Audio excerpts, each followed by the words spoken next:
Hoy, 17 de octubre, estaremos leyendo el capítulo 14 del libro de Marcos. Comenzamos con el complot para prender a Jesús. 2 días después era la Pascua y la fiesta de los panes sin levadura, y buscaban los principales sacerdotes y los escribas cómo prenderle por engaño y matarle. Y decían: no durante la fiesta, para que no se haga alboroto el pueblo. Jesús es ungido en Betania. Pero estando él en Betania, en casa de Simón el leproso, y sentado a la mesa, vino una mujer con un vaso de alabastro de perfume de nardo puro de mucho precio, y quebrando el vaso de alabastro, se lo derramó sobre su cabeza. Y hubo algunos que se enojaron dentro de sí y dijeron: ¿para qué se ha hecho este desperdicio de perfume? Porque podía haberse vendido por más de 300 denarios y haberse dado a los pobres. Y murmuraban contra ella. Pero Jesús dijo: dejadla. ¿Por qué la molestáis? Buena obra me ha hecho. Siempre tendréis a los pobres con vosotros, y cuando queráis les podréis hacer bien, pero a mí no siempre me tendréis. Esta ha hecho lo que podía, porque se ha anticipado a ungir mi cuerpo para la sepultura.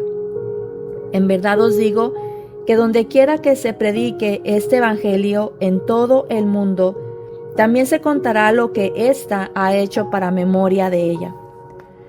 Judas ofrece entregar a Jesús. Entonces Judas Iscariote, uno de los 12, fue a los principales sacerdotes para entregárselo. Ellos, al oírlo, se alegraron y prometieron darle dinero, y Judas buscaba oportunidad para entregarle. Institución de la Cena del Señor. El primer día de la fiesta de los panes sin levadura, cuando sacrificaban el cordero de la Pascua, sus discípulos le dijeron: ¿dónde quieres que vayamos a preparar para que comas la Pascua? Y envió 2 de sus discípulos y les dijo: id a la ciudad y os saldrá al encuentro un hombre que lleva un cántaro de agua, seguidle. Y donde entrare, decid al señor de la casa: el maestro dice, ¿dónde está el aposento donde he de comer la Pascua con mis discípulos? Y él os mostrará un gran aposento alto, ya dispuesto, preparad para nosotros allí. Fueron sus discípulos y entraron en la ciudad, y hallaron como les había dicho, y prepararon la Pascua. Y cuando llegó la noche, vino él con los 12. Y cuando se sentaron a la mesa, mientras comían, dijo Jesús: en verdad os digo que uno de vosotros, que come conmigo, me va a entregar. Entonces ellos comenzaron a entristecerse y a decirle uno por uno: ¿seré yo? Y el otro: ¿seré yo? Él respondiendo les dijo: es uno de los 12, el que moja conmigo en el plato. A la verdad, el Hijo del Hombre va, según está escrito de él, mas ay de aquel hombre por quien el Hijo del Hombre es entregado. Bueno le fuera a ese hombre no haber nacido. Y mientras comían, Jesús tomó pan y bendijo y lo partió y les dio diciendo: tomad, esto es mi cuerpo. Y tomando la copa, y habiendo dado gracias, les dio, y bebieron de ella todos. Y les dijo: esto es mi sangre del nuevo pacto, porque por muchos es derramada. En verdad os digo que no beberé más del fruto de la vid hasta aquel día en que lo beba nuevo en el reino de Dios. Jesús anuncia la negación de Pedro. Cuando hubieron cantado el himno, salieron al monte de los olivos. Entonces Jesús les dijo: todos os escandalizaréis de mí esta noche, porque escrito está: heriré al pastor y las ovejas serán dispersadas. Pero después que haya resucitado, iré delante de vosotros a Galilea. Entonces Pedro le dijo: aunque todos se escandalicen, yo no. Y le dijo Jesús: en verdad te digo que tú hoy, en esta noche, antes que el gallo haya cantado 2 veces, me negarás 3 veces. Mas él con mayor insistencia decía: si me fuera necesario morir contigo, no te negaré.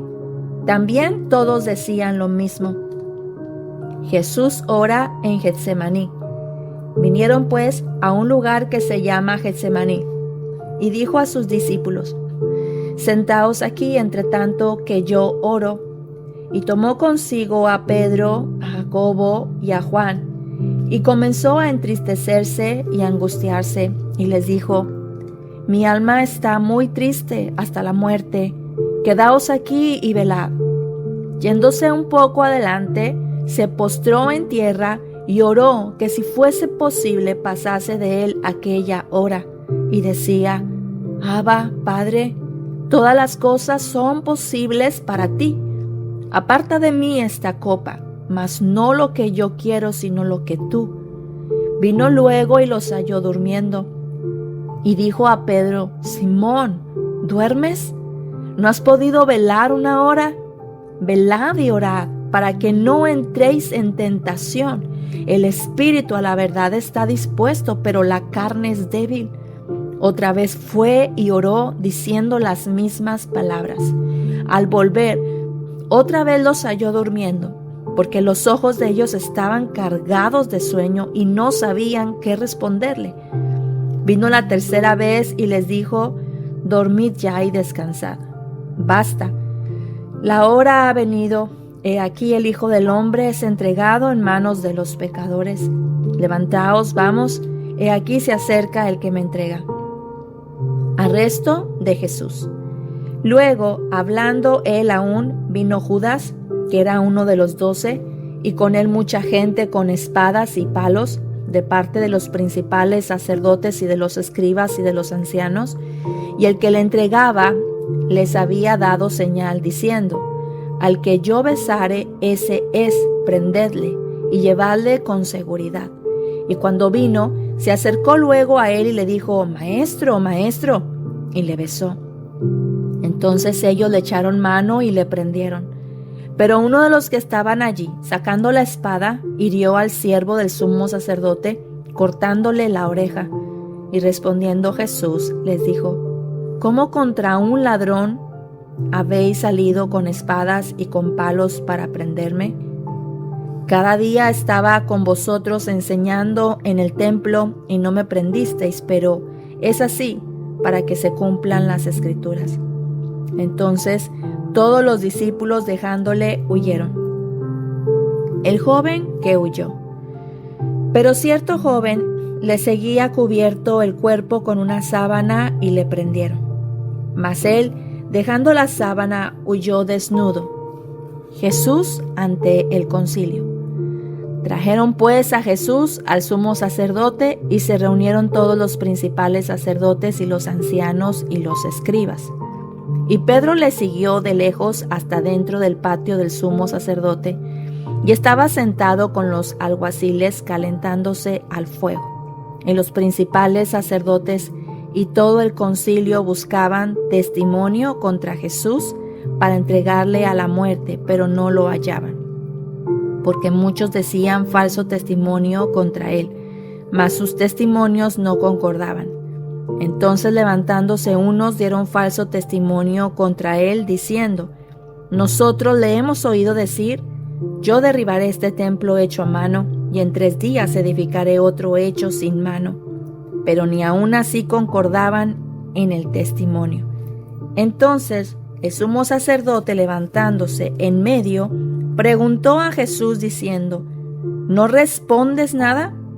¿Qué testifican estos contra ti? Mas él callaba y nada respondía. El sumo sacerdote le volvió a preguntar y le dijo: ¿Eres tú el Cristo, el Hijo del Bendito? Y Jesús le dijo: Yo soy. Y veréis al Hijo del Hombre sentado a la diestra del poder de Dios, viniendo en las nubes del cielo. Entonces el sumo sacerdote, rasgando su vestidura, dijo: ¿Qué más necesidad tenemos de testigos? ¿Habéis oído la blasfemia? ¿Qué os parece? Y todos ellos le condenaron, declarándole ser digno de muerte. Y algunos comenzaron a escupirle, y a cubrirle el rostro, y a darle de puñetazos. y a decirle: profetiza. Y los alguaciles le daban de bofetadas. Pedro niega a Jesús.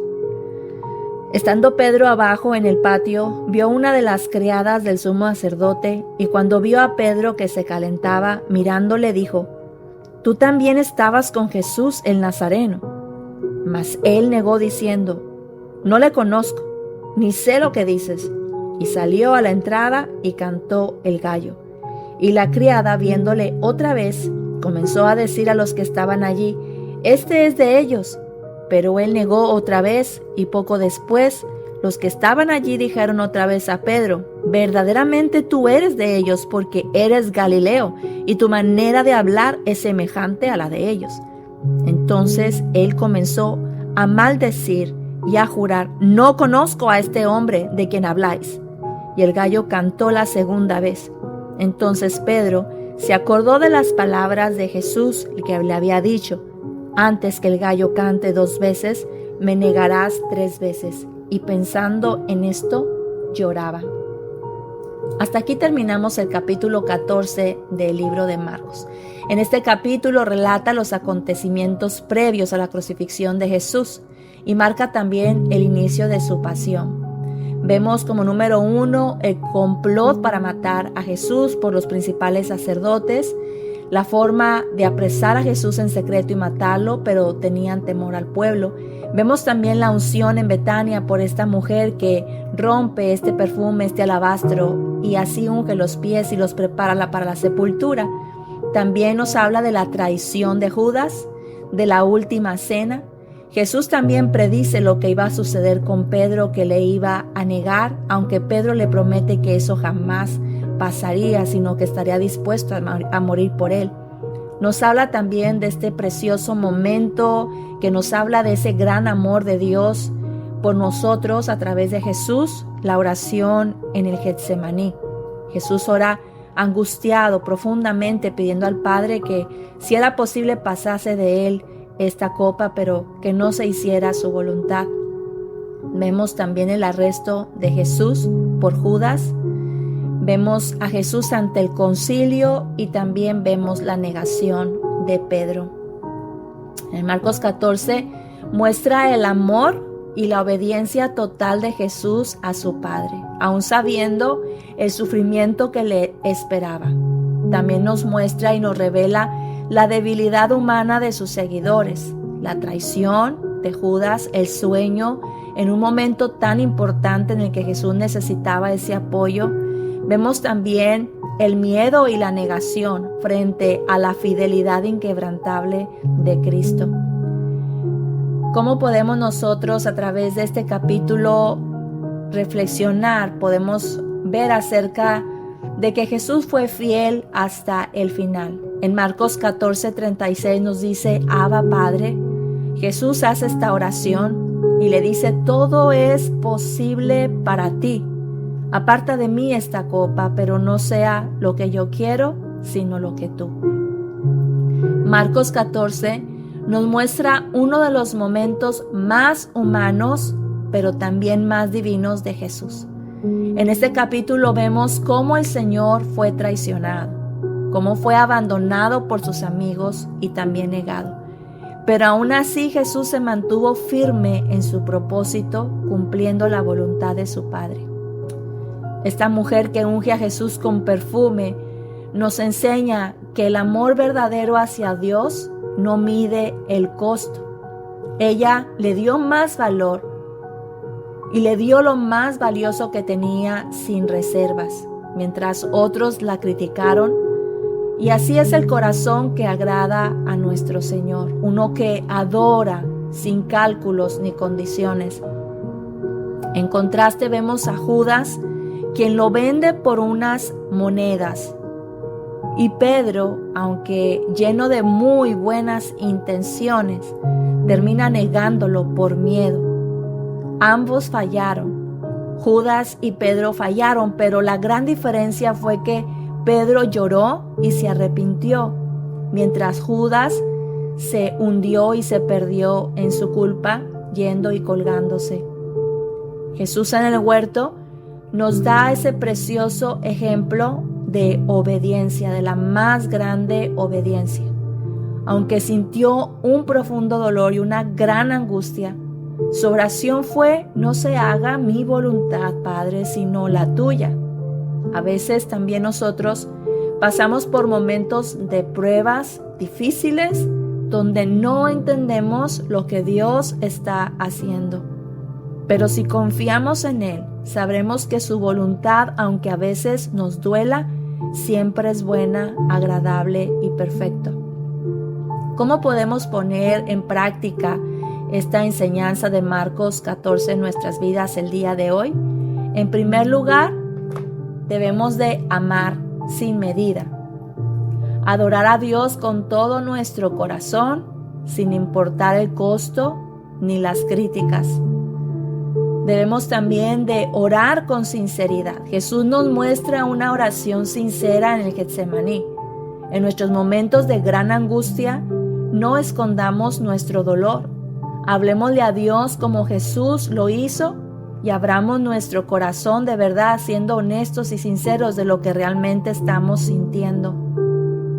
Número 3, permanezcamos fieles a Él, aunque otros se aparten, aunque otros se decepcionen, no dejemos de confiar en el plan de nuestro Señor. Los discípulos dieron muestra de cobardía en los momentos en que Jesús más lo necesitaba, de su presencia, de su amistad. Y es así, creo que en estos tiempos en donde tenemos que definirnos y tomar la decisión, porque sabemos que tiempos difíciles están viniendo, tiempos de gran persecución. ¿Qué haremos nosotros ante la persecución? ¿Nos mantendremos firmes o negaremos al Señor? ¿Estaremos dispuestos incluso a morir? ¿Estaremos dispuestos a sufrir dolor o negaremos al Señor? Otra de las cosas que podamos también aplicar en nuestras vidas es arrepentirnos y volvernos a Él.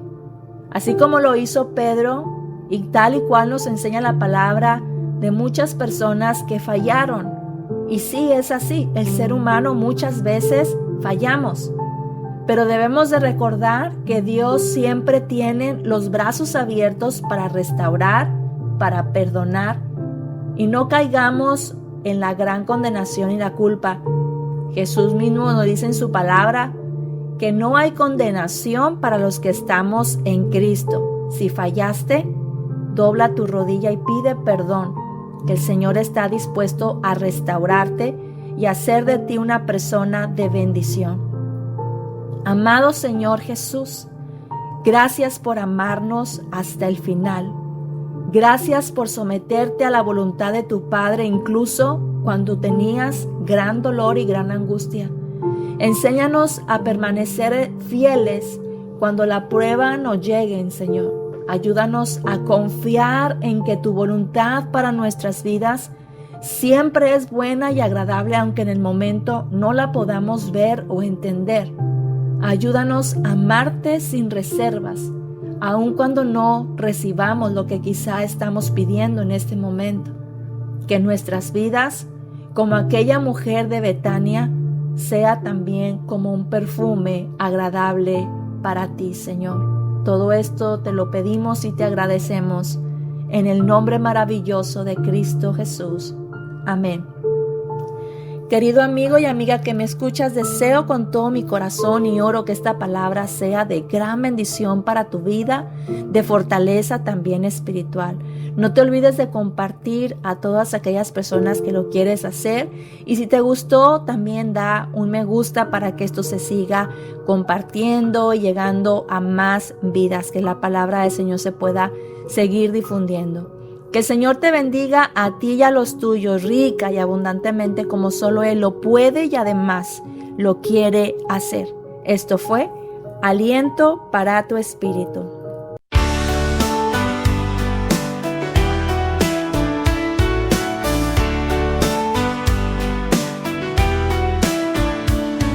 Lámpara a mis pies es tu palabra, viva y eficaz, siempre ella es. Fortalece mi alma y cura heridas, Ella es la medicina que renueva mi ser. Aliento para tu espíritu. Aliento para tu espíritu.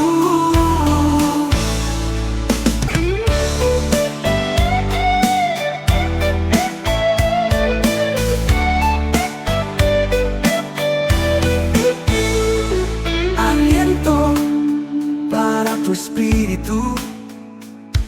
Aliento para tu espíritu.